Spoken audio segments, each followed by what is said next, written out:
नमस्कार, आप देख रहे हैं आज तक। मैं हूं आपके साथ नवजोत रंधावा। सबसे पहले बड़ी खबर, क्योंकि राजस्थान में संकट गहरा गया है और यह है सियासी संकट। सियासी ड्रामा भी कहें तो गलत नहीं होगा, क्योंकि जारी है लगातार जहां पर गहलोत सरकार के सामने सत्ता बचाने की चुनौती है।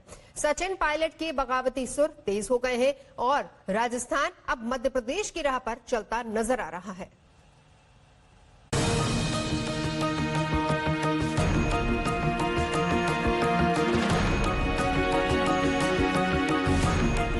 युवा और अनुभव के जिस बिगड़े तालमेल ने मध्य प्रदेश में कमलनाथ सरकार को सत्ता से बाहर कर कमल खिलाया था, राजस्थान भी अब उसी ट्रैक पर जाता दिख रहा है। सीएम अशोक गहलोत और डिप्टी सीएम सचिन पायलट के मतभेद के बीच कांग्रेस में सियासी संकट खड़ा हो गया है। रात को अशोक गहलोत ने मीडिया के सामने विधायकों की परेड कराई। सीएम आवास पर बैठक हुई, जहां कांग्रेस में खींचतान का असर साफ देखा गया।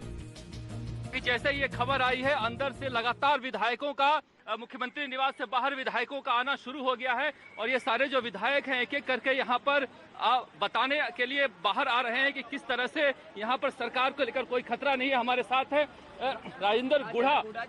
ये जो कहा जा रहा है कि सचिन पायलट के साथ 27 विधायक हैं, सरकार अल्पमत में आ गई है। 7 हटा दो, 2 ही बचेंगे। देखिए, मैंने सुना नहीं कि क्या कहा पायलट साहब ने, लेकिन मैं इतना कह सकता हूं, आपसे दावे के साथ कह सकता हूं कि पूरी तरह मजबूती के साथ में सरकार को दूर से दूर तक कहीं कोई खतरा नहीं है और सारे विधायक साथ ही बड़ी संख्या में विधायक हैं आप लोगों के पास? बड़ी संख्या में। संख्या तो बता मैं समझता हूं, अब संख्या आप देखिए, आपने देखा होगा स्वयं, जिन लोगों को आज से 2 दिन पहले और कल तक और आज तक भी ये कह रहे थे कि वो नहीं आ रहे, आप बड़ी संख्या में आप देखिए वो सारे लोग अंदर गए। कहीं भी अलग मत में नहीं है।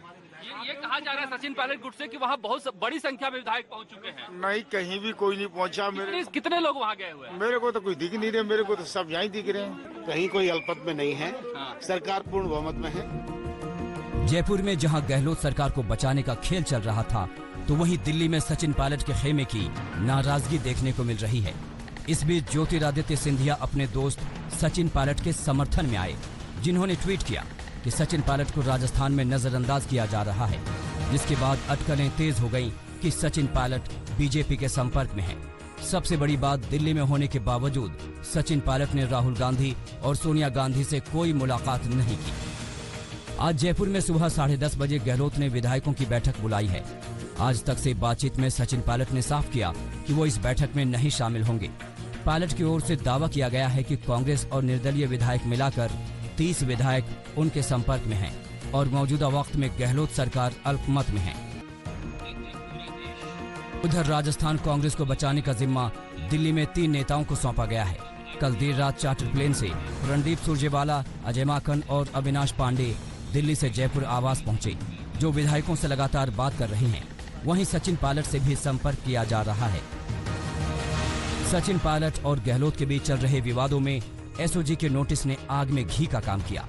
सरकार गिराने और विधायकों की खरीद फरोख्त के मामले में एसओजी ने सचिन पायलट और उनके खेमे के खाद्य आपूर्ति मंत्री रमेश मीणा को पूछताछ के लिए नोटिस भेज दिया, जिसके बाद कांग्रेस पूरी तरह से 2 खेमों में बंटी नजर आ रही है।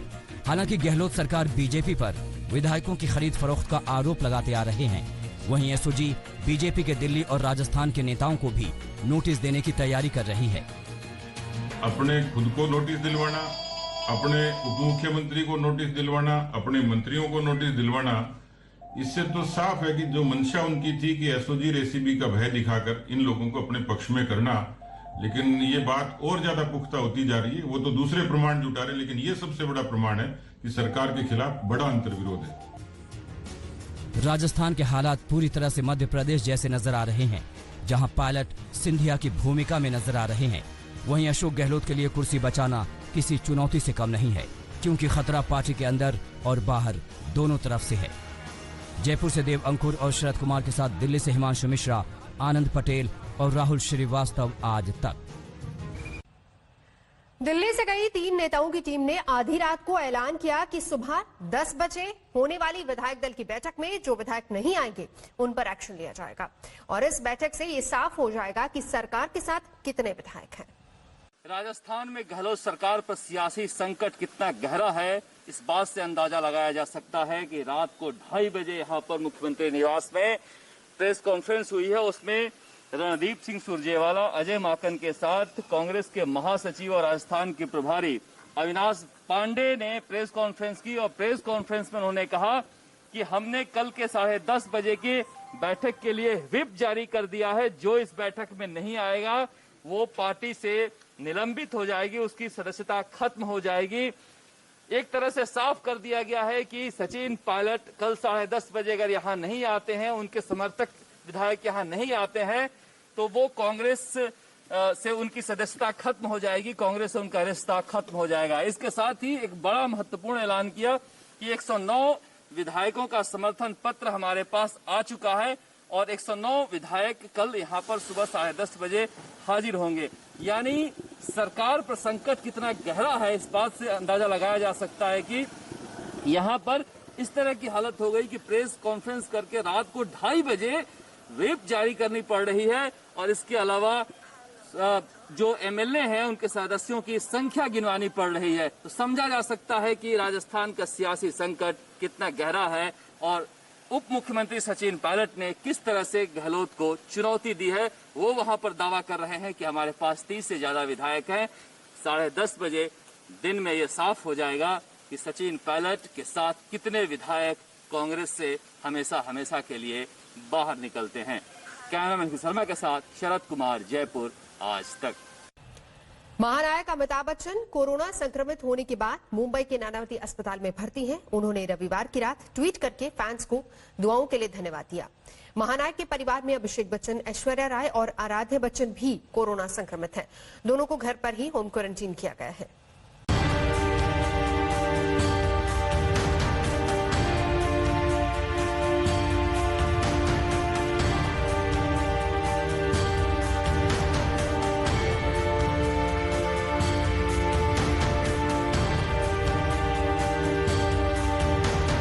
इस सदी की सबसे बड़ी महामारी से जूझ रहे हैं हिंदी सिनेमा के सबसे बड़े महानायक। अमिताभ बच्चन कोरोना संक्रमित होने के बाद मुंबई के नानावती अस्पताल में भर्ती हैं।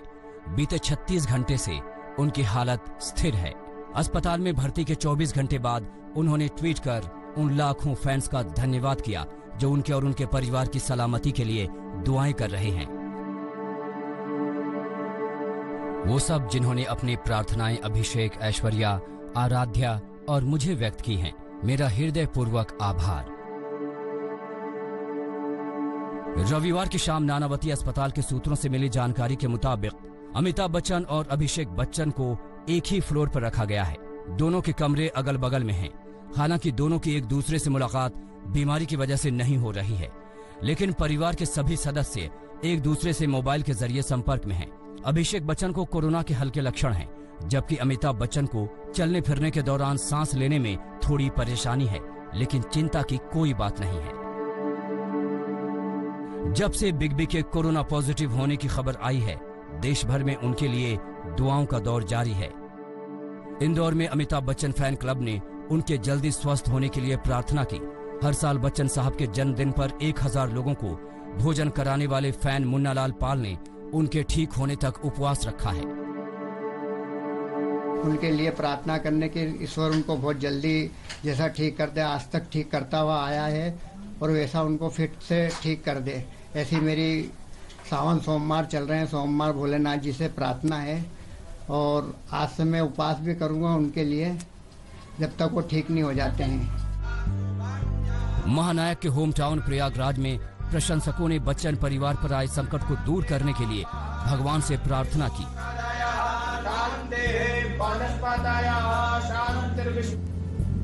सैंड आर्टिस्ट सुदर्शन पटनायक ने पूरी बीच में बिग बी के जल्द स्वस्थ होने के लिए कुछ इस तरह से दुआ की। लखनऊ में गुरुद्वारा में बच्चन परिवार के जल्द स्वास्थ्य लाभ के लिए विशेष अरदास की गई।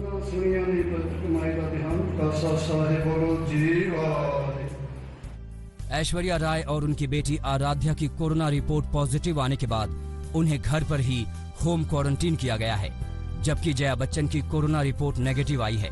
उनके स्टाफ का भी टेस्ट कराया गया है, जिनकी रिपोर्ट का इंतजार है। बीएमसी ने अमिताभ बच्चन के बंगले जलसा को सैनिटाइज करने के बाद उसे सील कर दिया है। नमस्कार, मैं हूं अंजना ओम कश्यप। हमें उम्मीद है ये वीडियो आपको पसंद आया होगा। लेटेस्ट खबरों के लिए यूं ही देखते रहिए आज तक और इस वीडियो के पसंद आने पर लाइक, शेयर एंड सब्सक्राइब करना ना भूलें।